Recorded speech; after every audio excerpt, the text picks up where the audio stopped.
Good morning, good evening, good afternoon, depending on where you are. Today we have January 24th, and this is first instantiation of SIG Apps in 2022. My name is Maciej, and I'll be your host today. We have a quite packed agenda, so let me quickly go through announcements. There's an enhancement freeze coming up halfway through, well, the latter halfway of the next week, but there's a soft freeze for getting your production readiness reviews, if I remember correctly, by the end of this week. So if you are working on an enhancement for inclusion in 124, I do hope that you have initial round of reviews from your reviewers, and you will be closing the proposals in the upcoming days. If you have not, make sure to reach out to your reviewers and try to get closure on the enhancements by this date. If there are any particular enhancements that should be in the enhancement tracking sheet that you know that weren't added yet, feel free to ping me directly on Slack, and I'll make sure that your proposal is included in that enhancement tracking sheet. I think that's all when it comes to the announcements. And moving on to the main topics, we have James from the 124 release team. Take it away from here, James. Thank you. I'll be fast for Matthew's sake. So hi, my name is James. I'm the 124 release team lead. I am going around to every SIG and just kind of saying hello. At this age, I just wanted to remind everyone of dates upcoming. You already have a little reminder there. Just as a point of clarification, the PRR soft freeze is this Thursday, the 27th. And enhancements freeze itself is the week after, is next week. It is February 4th in UTC at 2 a.m. So if you're in Pacific time, it's actually in 6 p.m. in the afternoon of the 3rd. So it depends on your time zone. Please do check the full schedule to figure out exactly when that is. Although there'll be more announcements kind of leading up to it. Other than that, I just wanted to ask if there's anything that I can do to help you. Is there anything any questions, queries, anything you need?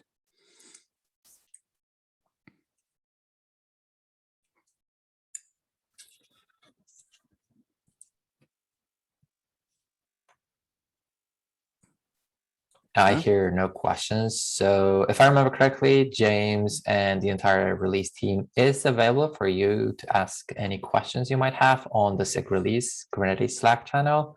So feel free to jump there and ask whatever questions or ping.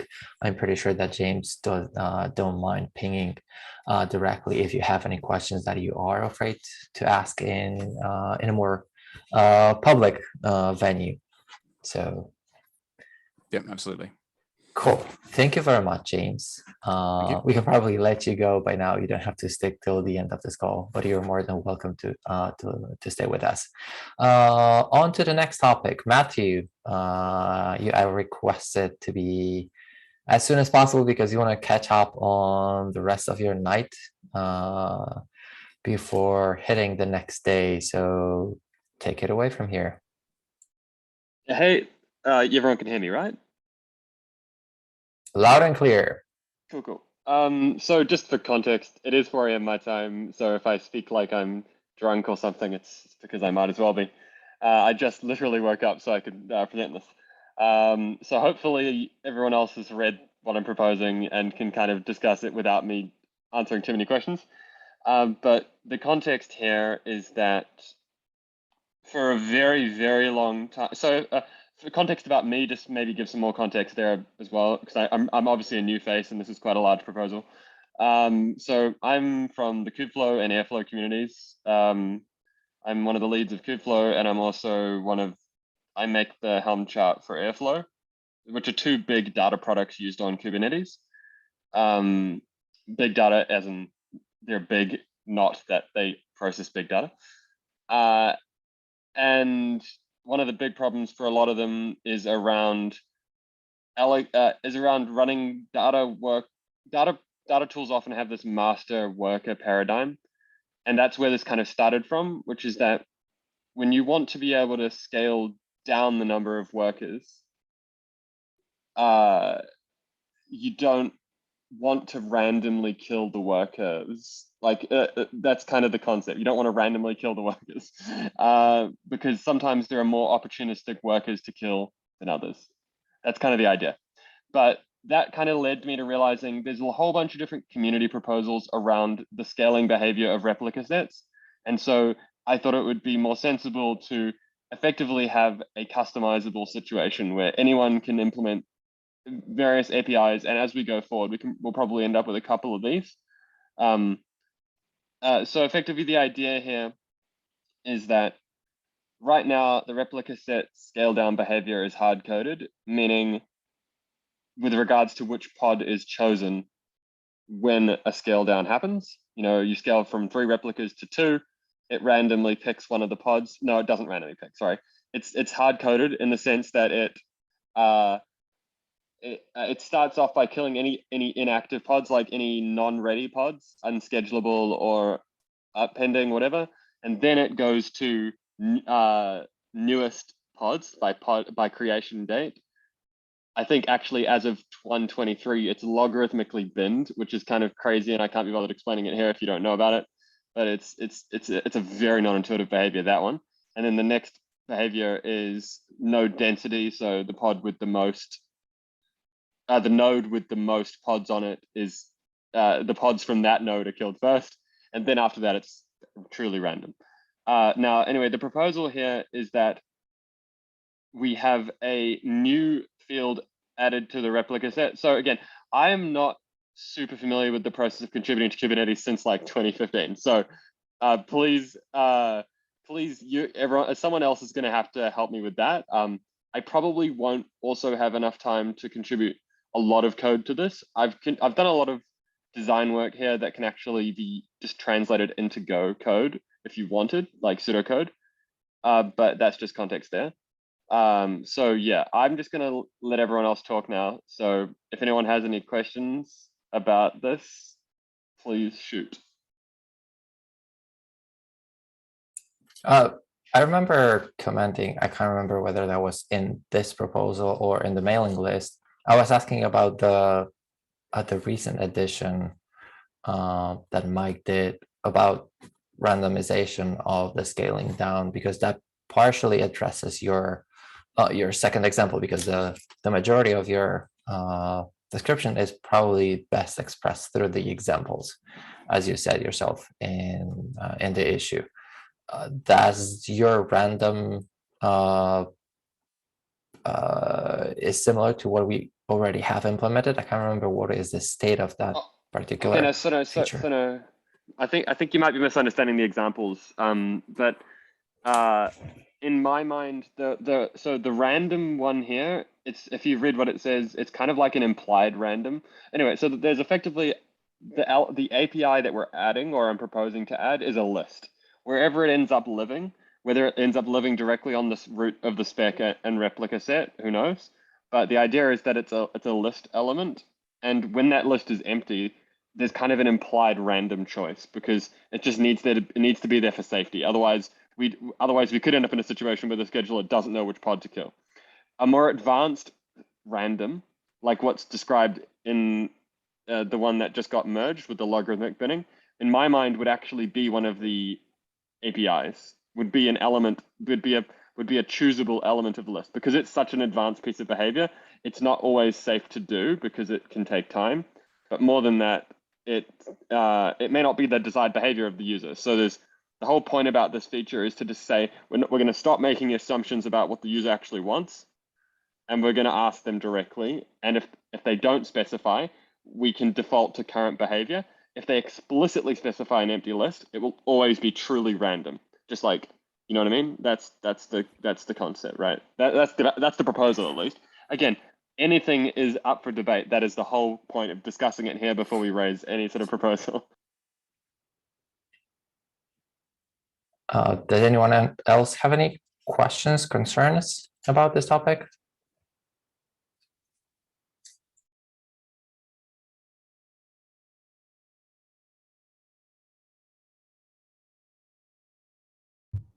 I think the proposal is very useful. I think the only concern I have is some of the APIs they require querying some other component that is running on the user namespace or on the user nodes. And well, that's potentially a concern for reliability, right? So that would be my only concern. Yeah, I think that would have to be sorted out at the proposal level. What happens if we decide to implement this kind of functionality? We need to ensure that the controller can and always behaves and responds to a particular action within the current SLO, which is, I don't know, a couple of seconds, if I remember correctly. So we need to make sure that if the backend that is configured to be responsible for providing that information, if it's not responding within some given time, we should just fall back to the default behavior. But yeah, I totally. So that's already fully worked out. So if you go down, so the only one where you're actually probing anything is the heuristic cost probe. If you go to that one in its actual API definition, and so I'll explain what happens here because I think it's actually before we do that, if you just go to the very top, there's two places that could happen. If in a more general sense, there's the kind of overall place that could happen. If you go to the very top above example, there you go. It's under the sort of the scale down procedure. Yeah, so the scale down procedure. So we would continue to kill pending and unschedulable pods first. That's just kind of that'd be stupid if we didn't do that. Then we've got using the scale configs, which is the new field we're talking about, right? So then after that point, we do exactly what the new config says. If it's empty, I didn't write this here, we default back to the current default, which is effectively applying the scale configs, which would have resulted in the current behavior. That's the idea of that from an internal implementation perspective, so that it's backwards compatible with current pod specs, obvious replica set specs. So anyway, so the thing that I've said here is that if you look at under 2IVA, there is a global timeout for each scale config before you skip onto the next scale config. Now this is an interesting question around SLO, right? Which is that at least for some of the scale configs, the user can request effectively, I want this to not return immediately, right? Like, and so if we want the SLO to know that it's failed by a certain time, or if we want it to actually have done it by another time, is a question that I don't know the distinction of your current SLO. You know what I mean? Like that's which one needs to have happened, right? Does the loop need to have failed by the SLO time, or does the loop need to have successfully completed? Oh, it just has to complete and state either that there is a problem or complete. The general idea is that a single controller, and if I remember correctly, the generic SLO that we have for the majority of the controllers is 50 seconds. But I might be wrong. 5-0? Sorry again? But what can you say that again? You kind of blurred together. For a single controller to process, we have a generic SLO for the majority of controllers of 15 seconds. Oh, that's more than enough for most of these. Yeah. But that's pretty big. I think I would have to double check if we have measured SLO for replica sets. They might be significantly lower, but the generic for the majority of controllers is 15 seconds. I mean, killing pods can take an incredible amount of time anyway. Sure. For various other reasons. And also, this is one of the behaviors where killing a pod is such a destructive action that you really don't want to take it unless you know that you're taking the right action. And this, like, as we kept talking about, this feature specifically, I think the most controversial one is going to be the probe one. So if we roll down to that one, let's kind of just discuss that one. I think that's really the one that may or may not even end up in the proposal in the end. And I'm happy if it doesn't.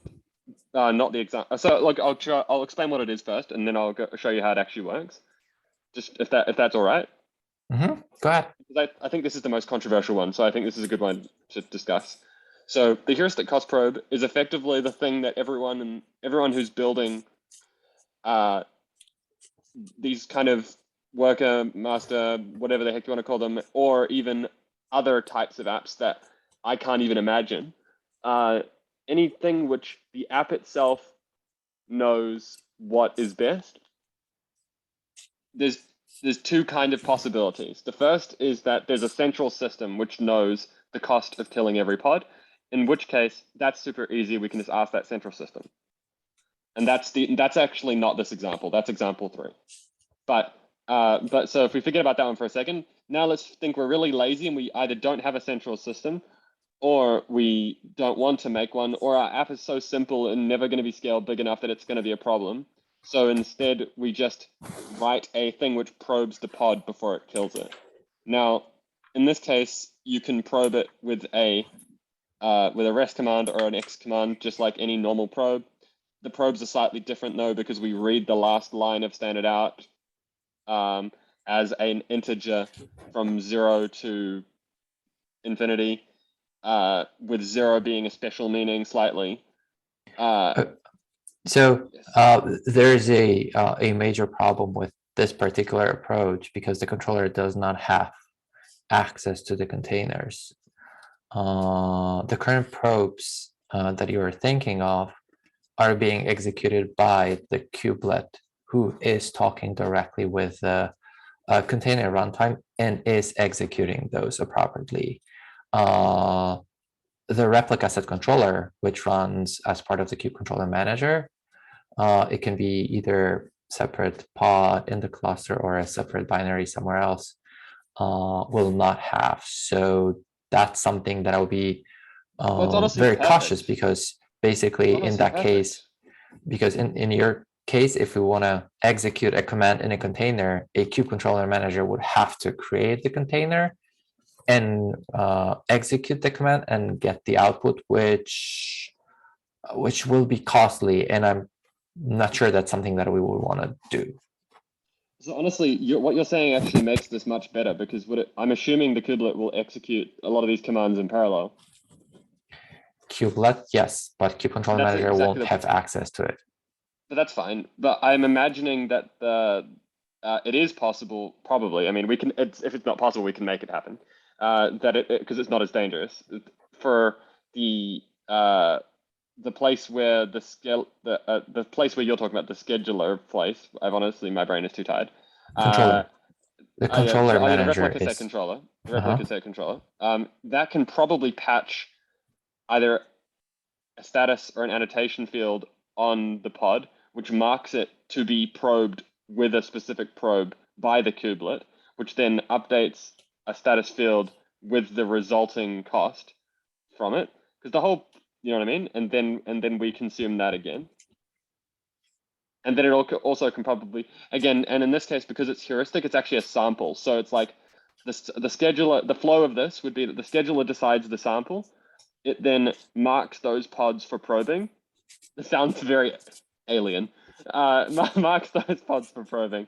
The kubelet then probes all those pods for cost, and then sets a status field on all those pods saying the current deletion cost for this particular request, and we give it maybe a request ID or something, is this.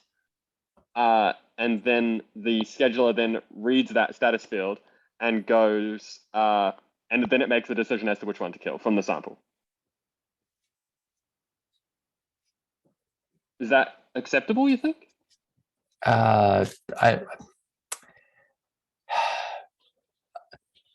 know it seems simple to do the communication you're talking about in an ideal world, but I'm worried that it won't be that simple, because the status, the kubelet does not expose information from the probes into status other than the events, if I remember correctly. So if you embed a particular probe on a container, that means the container will be working or not, depending on the success or the failure of the probe. and the probe are treated as, yes, it worked, we can continue working with it, or no, it does not work, so the pod is not functional, and we will have to replace it, or it will have to wait additional extra time to be able to serve any workload. So I'm worried that for your particular case, the probes cannot be easily reused for driving the scaling. The part of your proposal where we would have an annotation embedded in a pod, which would be then read by the replica set controller, is perfectly reasonable, but you would have to have a separate mechanism outside or within the replica within the replica set, within the controller. Well, not necessarily the controller, within the app you're running, that would be responsible for setting appropriate annotation. What I'm thinking, and I remember that we had a discussion, Aldo might tell me if I'm wrong, but I remember at some point in time when we were discussing the randomization proposal for scaling down, one of the discussed proposals was to have an annotation on a pod, which would say that's actually a separate proposal that also is in beta now. Yeah, that's actually been implemented, and that feature is actually encompassed by my proposal here. That's one of the options for this list that you can add to the list, called cost annotation scale config. I would probably start with this one and try to see how much. Yeah. So how much out of the current examples that you have listed in this proposal are possible to implement with this mechanism. I'm a little bit worried about too much of the logic being pushed first on the user, which has the entire configuration for scaling down, especially that there's a lot of users that are complaining about the complexity of the current controllers, and adding something like that would additionally complicate it, whereas keeping it separate would be preferable for starters, in my opinion. So like the reason why, and I've said it at the top here, so I think maybe let's even just go through the background of this thing at the top here so that we can kind of frame it properly, because I wasn't aware that you guys weren't aware of that. So it says here pretty much this, right? The idea of, I'm just going to read it. I'll let everyone read it. Everyone else can read it on the screen, right? Maybe I'll read it out for people who might be listening. So effectively, the idea for customizing the way deployments and replica sets remove pods when replicas are decreased, it's been around for a long time. That's pretty much what I'm saying. I linked some issues from like 7 years ago. As of 122, we've added a new annotation that was proposed in KEP 2255 that is now available in beta as of 1.22. And this annotation is what we just described, which is sets the cost. But there's a huge problem with this annotation, so I describe it here, which is, I said it's a good start, but its usefulness is limited because it must be updated before the replica count is decreased, which means that you can't use it with existing Kubernetes resources like horizontal pod autoscaler, or for that matter, really anything that would actually change the replicas outside of your own system, because your own system has to be responsible for patching this annotation. And the reason for that is because it would never be safe to automatically update this annotation, because it would completely overwhelm your API, your kube API server. Because if you set like 100,000 patch requests, you know what I mean? That's obviously going to completely overwhelm the system very quickly. So effectively, this means that this feature is almost completely inaccessible to almost all Kubernetes users who aren't building their own scaling systems. Or it means that people are going to completely avoid all the existing Kubernetes scaling logic so that they can use this feature, which is what people have already done, by the way. So what all this feature is going to do is push people away from all the core Kubernetes APIs and into these really weird shadow APIs that people are using, which is just terrible for the project as a whole. Because it means that like whole classes of application workloads, again, these master worker ones, are not going to be run using the replica set controller. They're going to be run by some custom controller that people build. and effectively. Yeah, but in the first place, that's not a problem that we have external controllers. It's not an anti-pattern or something bad for the ecosystem if we have external controllers. If you look at the majority of the cube direction, a lot of the changes that are happening is to be able to extend Kubernetes to fit your own particular use case. So even running your own controllers for your specific use case is perfectly fine. And we've often said that for certain features, we would want to see external controllers being written and used by users before we decide to include such functionality in the core Kubernetes. That happened, for example, with the time zone for cron jobs, which was for quite a while we said that we don't want to do it for many different reasons. And it's actually something that we will be working on in the next couple of months to add in the core, because some of the reasons just resolved on their own. And in the meantime, we've managed to grow the controller a little bit further. So by the way, it's actually worse than people making their own controller here. I misspoke. People still have to use the replica set controller, but what they have to do is they can't use any of the existing logic around the replica set controller to do scaling. So they have to write their own scaler, is a better way to say it, which also has to be able to patch a bunch of pods in itself as well, which could still overwhelm their API server. You know what I mean? Like that could still. Yeah, I know what you mean with the patching of the pods and within the during or before even the downscaling. And also it's suboptimal in the context of running these kind of apps anyway, because the data will be out of date immediately. So because the actual loop of scaling down is not able to early exit, for example, a pod can't say I'm free to kill. There's no cost. I'm not doing anything. So effectively, you might spend all this work to annotate a bunch of pods, and it might not be necessary, or the data might be out of date by the time. Anyway, the point is that I still think there's a benefit to allowing, or at least discussing, allowing just a generic customizable API for how the downscale behavior works.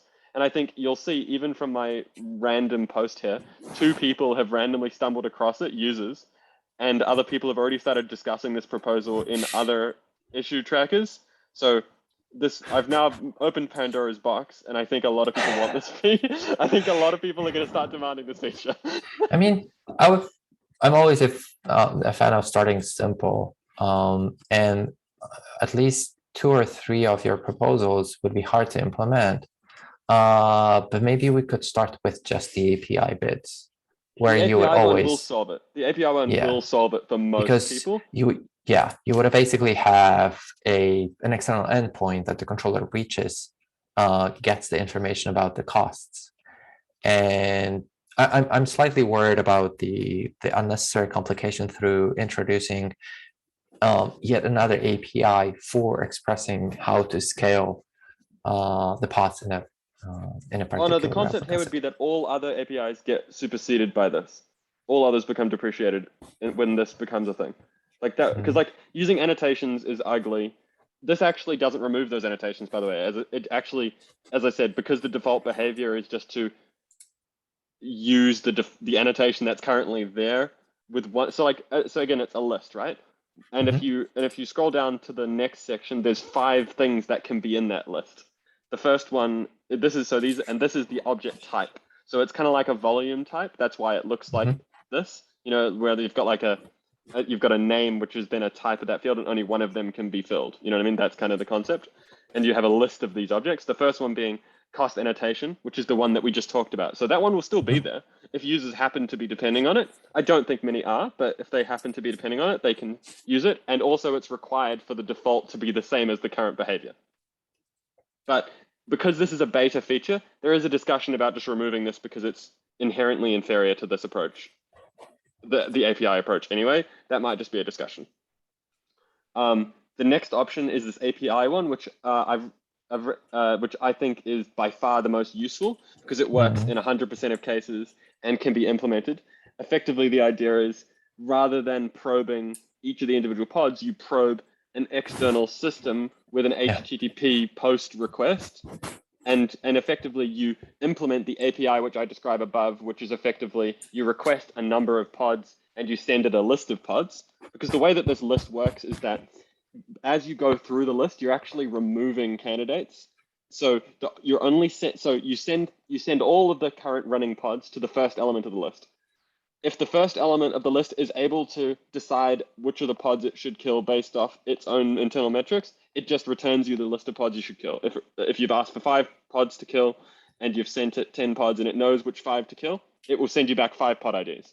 But if it can't decide some of them, say it can decide 3 of them, but not 2 of them, it might send you back 3 pods to kill and like 4 undecided pods where it's like, I can't distinguish these 2 in my metrics, so I'm just going to send it to the next one. Then the next API receives those 3 pods with a request of 2 pods to kill.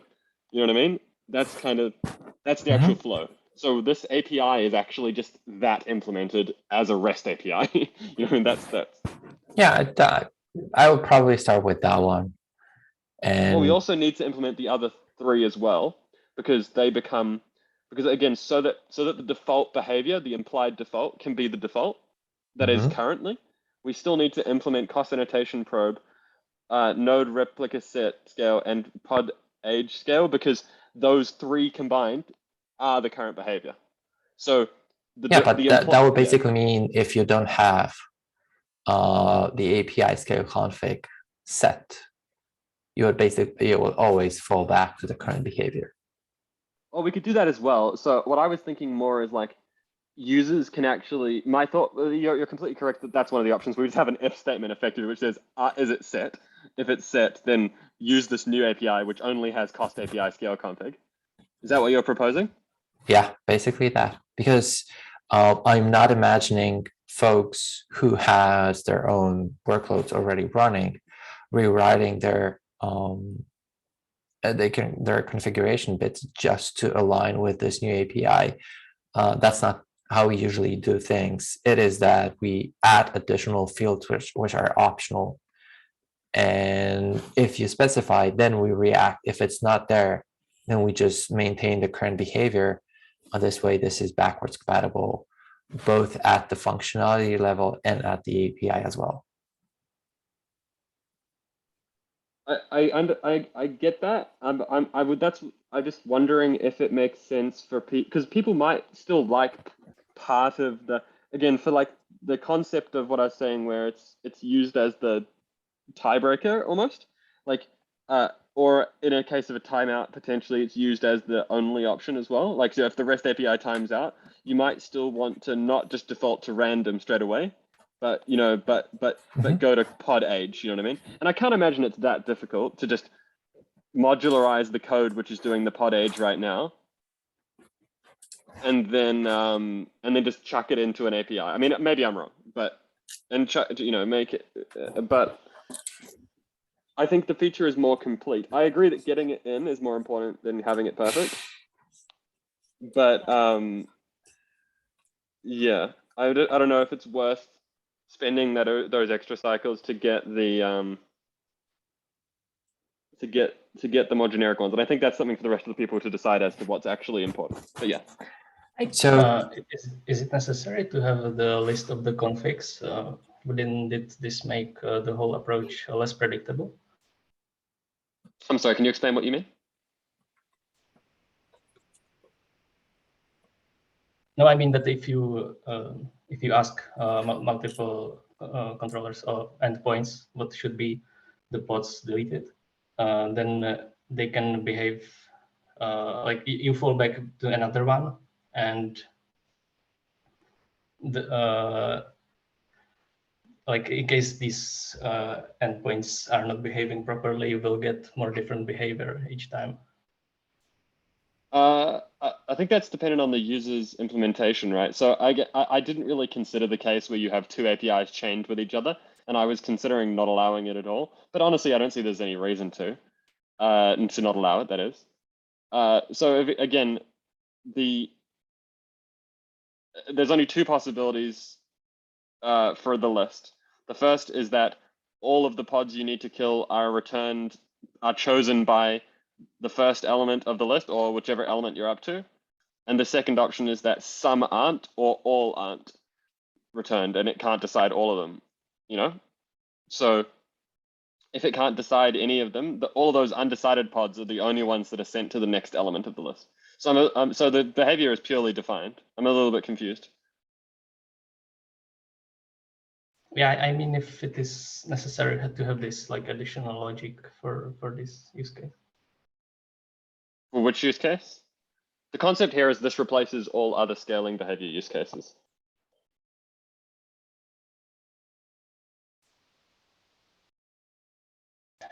Yeah, sorry, but I mean that the user has probably one preferred way to do it. And I think one item, like if you want, you will just set the one item you want. And it can fall back, for example, to the default or something. No, but like that's the point, right? Which part? Our default is so complex right now that this is why I was saying, but it's composed of like 3 or 4 distinct ideas. One of which is like the age of the pod. Another of which is the density of the node, like the node density, like the node replica one. Another of which is the cost annotation one. And like I think that default is so complex, and especially as stuff seems to keep getting added to it. I think users can make informed decisions if they're setting this. The default can be the default, but if they're making an informed decision to set something like an API probe, they can be like, I understand that the next best, either under a timeout condition for my API or under a I can't decide decision for the API, whatever that means in the context of my API, I would prefer a node replica set as my next duplication, or I would prefer a pod age thing, but it's unlikely that they would prefer both. Or if they do, they can list both, you know? Yeah, I see the benefit. I was just looking at a way to make it simpler. I appreciate the idea, but I just think that I really like the fact that if we do it like this, I'm up for debate around the API, but I really think that the whole proposal is not about, that's why I haven't called the proposal API scale config, because I could have done that and it would have solved my use case. It's proposal around letting you configure the downscaling behavior as the user. That's the concept. Because it's also the ability to turn off all that current behavior. Because like maybe that current behavior just doesn't make any sense in the context of my app. Matthew, I have a question around the behavior. So I was wondering if this has been thought about, like we can let the replica set controller not do the scaling, but have another controller which actually does that.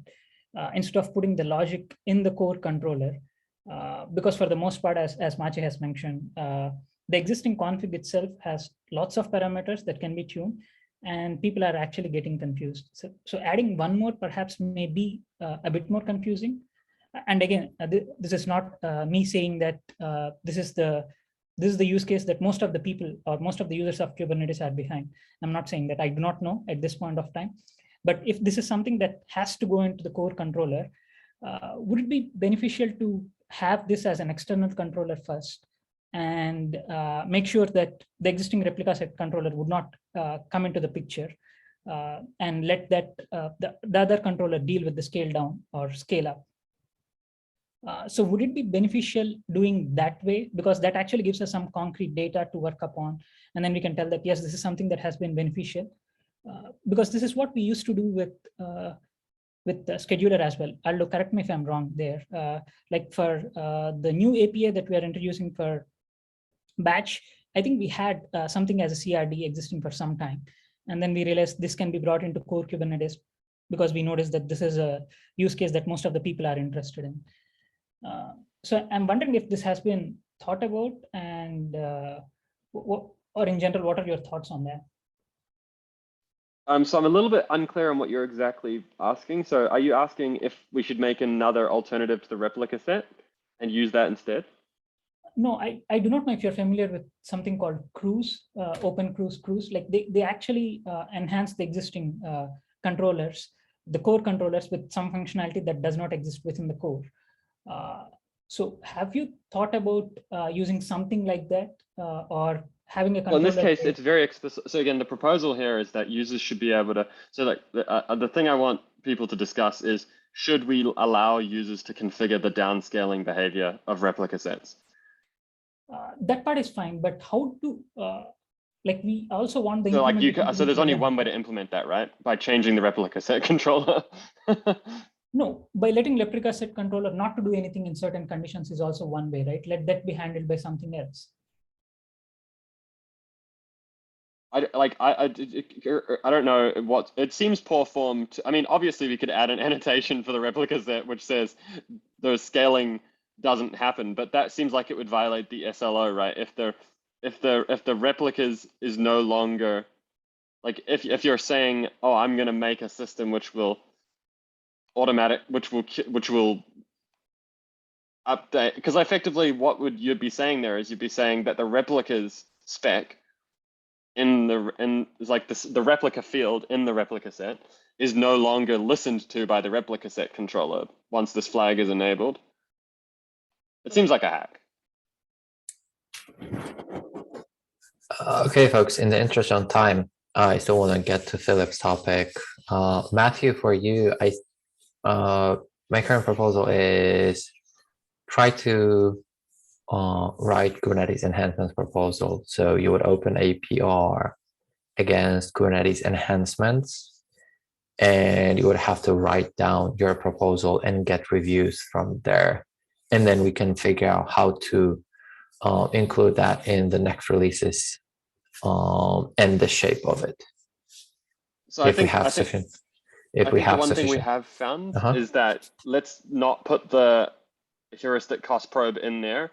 I think that as soon as this, if we can get the API in, someone will probably think of a better approach than I've done anyway.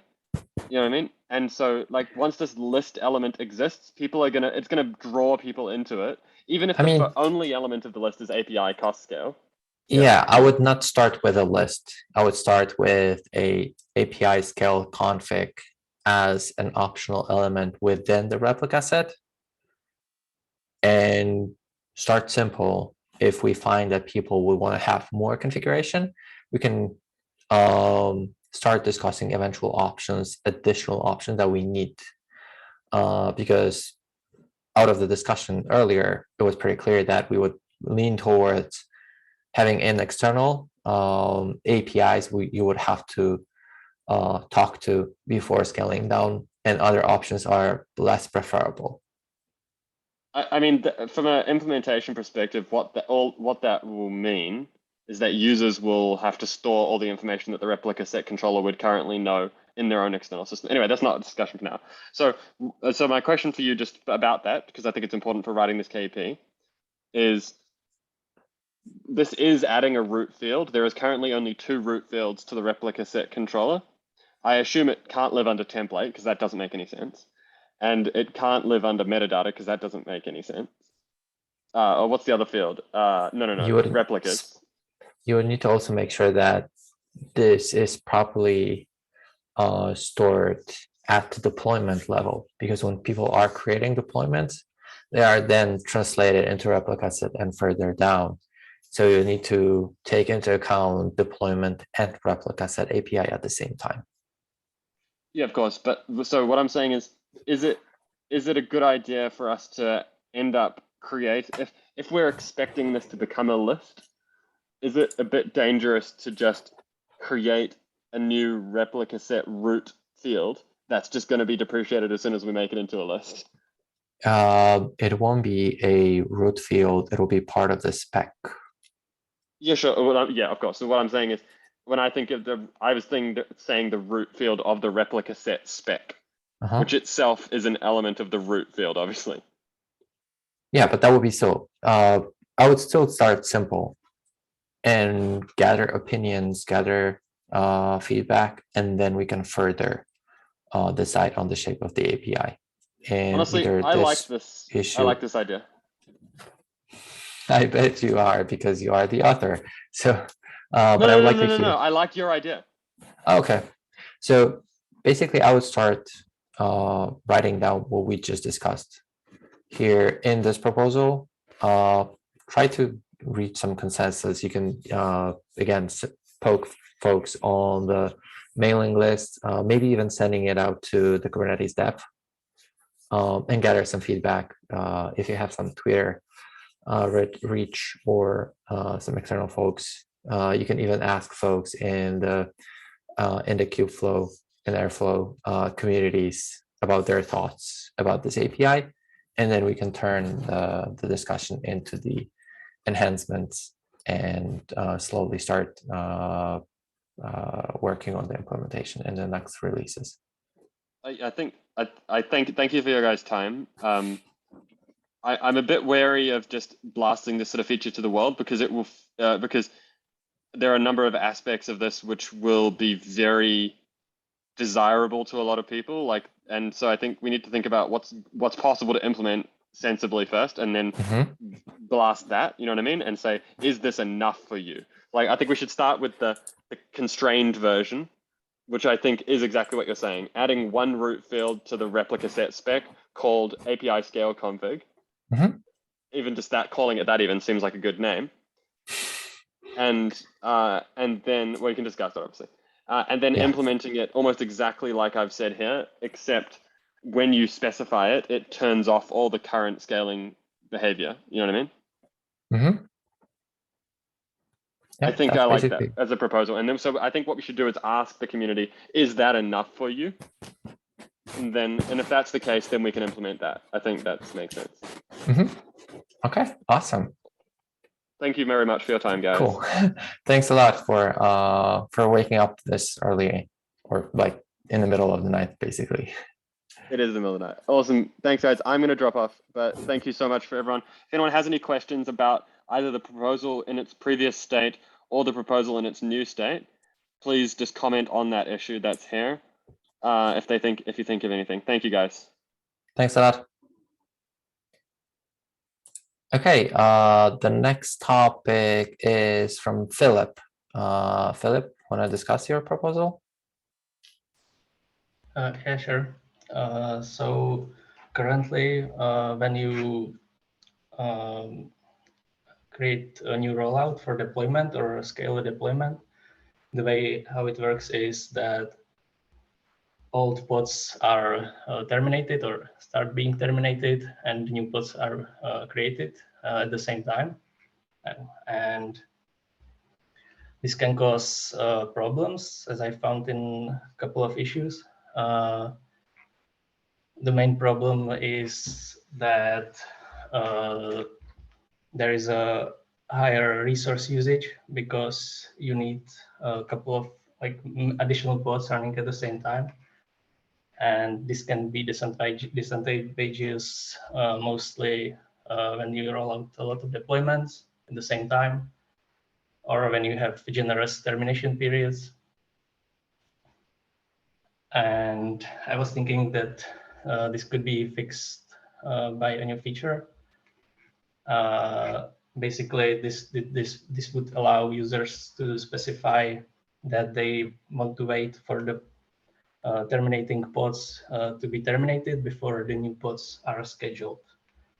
So I would like to know what is your opinion on this, and if I could,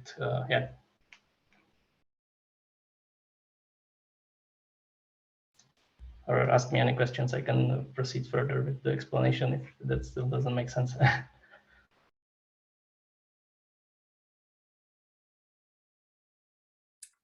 I started scrolling through the apps API, and I wonder if something like max search that we have for daemon sets, instead of, okay, let me start over. You're basically proposing to add a field, a flag which would say, treat terminated pods or terminating pods as terminated ones, and proceed with adding extra pods in the meantime, which is something that we already have in the deployments and daemon set. under the name of max search, which basically says during rolling out, or maybe we could, and in those two cases, it currently only applies during rolling new versions of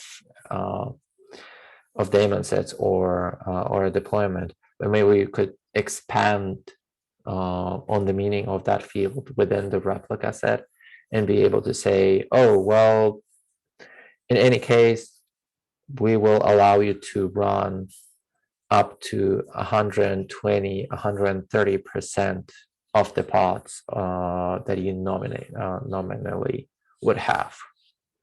Is it basically something like what I'm saying?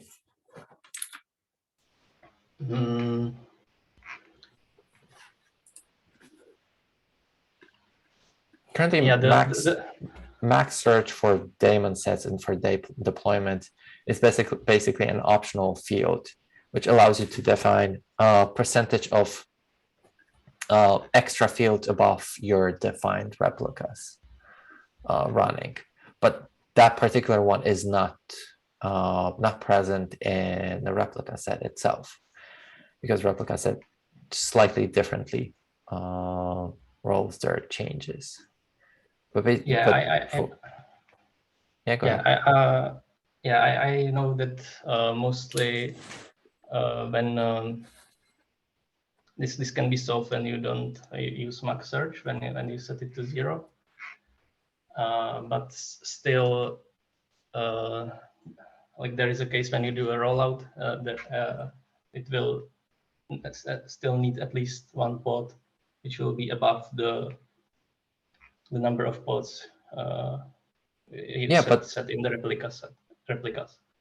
Right, but that's basically what would you be able to achieve through the max search. Maybe it wouldn't be called max search per se, or we could, but that's a separate thing. But you basically want to have an optional field for your user to decide, oh, I will allow to running a little bit more during scaling up. I don't know what, does anyone else have any opinions, thoughts, questions? My read of this proposal is that it's about scaling down and about the fact that terminating pods might still be actively doing things in the cluster. And this is looking for a way to wait for them to fully terminate during the scaling down process. Yeah, I think like the state of affairs we want to avoid can be achieved like by a number of different operations. For example, if you scale down and then you scale up, then you have a number of terminating pods, and then they can be much more than what the replicas say.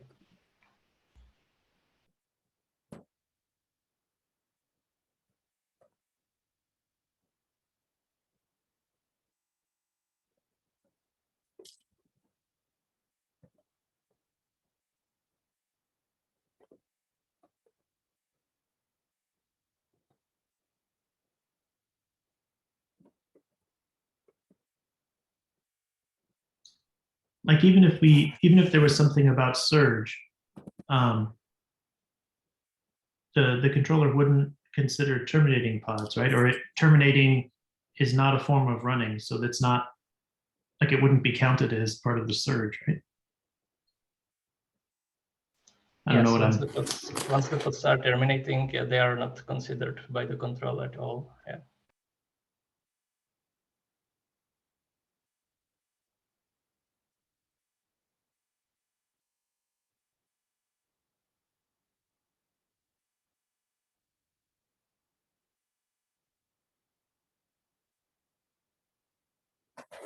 So the use case that you're trying to solve here is momentarily there will be an autoscaler that might be coming up at some point of time.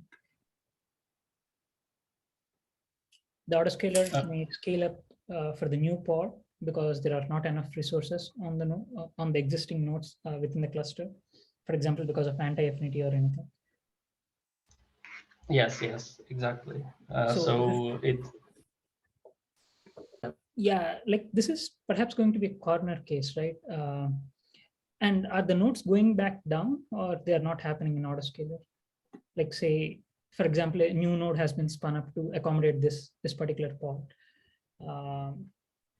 Would the node be automatically scaled back once the terminating pod has reached the termination stage?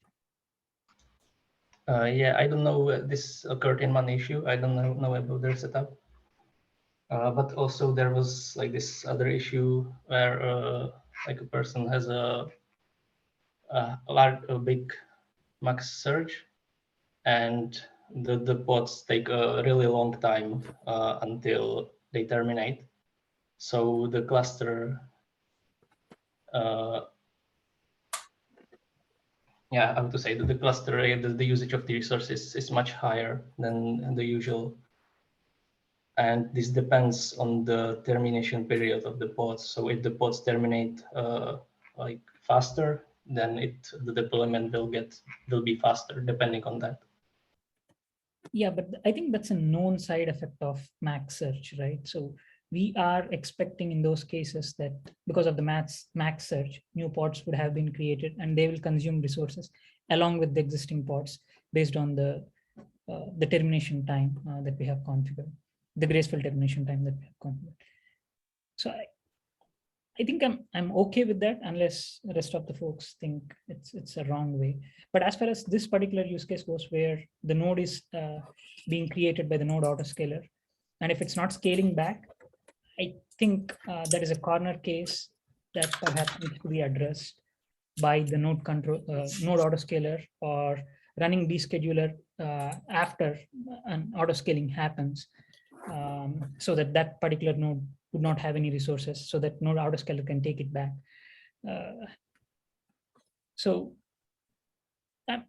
Yeah, I think both of them are known side effects, unless you and rest of the folks feel that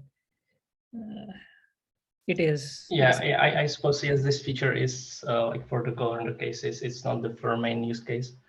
And it's mostly when you have, for example, a really small cluster and there is a difference in one pod, and then it can do something. Yeah, and this is something that we have already documented. If not, we should document it, right? I mean, as side effects of max search. Yeah, so basically at some point in time, you will always hit a particular limit, which would cause your node to be auto-scaled up or down depending on the numbers. So you're basically you're trying to achieve I don't know, some delay in the auto-scaling. But whatever the approach we will take, either by introducing this functionality you have or not, there will still be a particular limit at some point in time. You will have to face that, oh, it just so happens that because of my current quota or the limits of my cluster, where the cluster autoscaling will kick in and will unnecessarily create those extra resources. Is that correct? So you're basically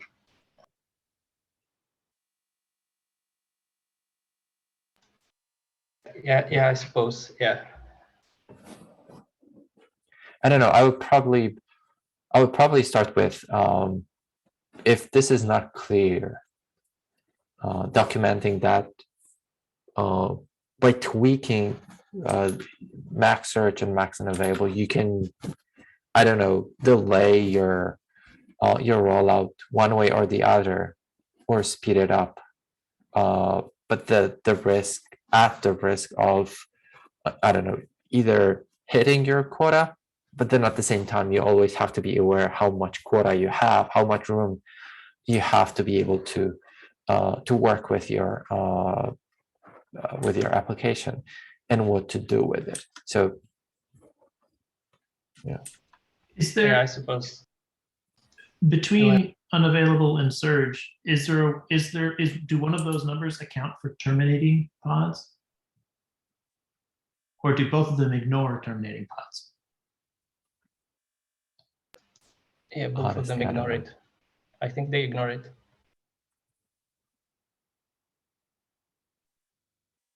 and that's what I'm hearing, right? Is that terminating pods are, they're not in phase running, but their applications have not finished terminating, right? They've been given a signal, but they're still there. They're not ready. They're not running. They're terminating, but they're alive, and certainly consuming resources. And correct me if I'm wrong, but it sounds like this proposal is pointing out that max unavailable ignores terminating, max surge ignores terminating, and it might be nice to have it not ignore them. I think one of the things that we need to be careful about here is even if it's terminating, that particular pod is supposed to take some resources because it has to satisfy the existing requests. Technically, the application needs to have those resources till the graceful shutdown times. But as far as I know, I think max unavailable takes that into consideration. I could be wrong. It has been a long time since I looked at it. But this is actually a side effect of the graceful termination time that we have set. It perhaps has got nothing to do with the way max search or other or max unavailable is configured. It's just that, yes, we know that it's a terminating pod, and perhaps we can actually quota even the terminating pods, if I remember correctly, because previously it does not used to take quota does not used to take those pods into consideration, but now we do. So having proper quota and configuring max search and max unavailable might solve the problem, but this is something that I still need to verify.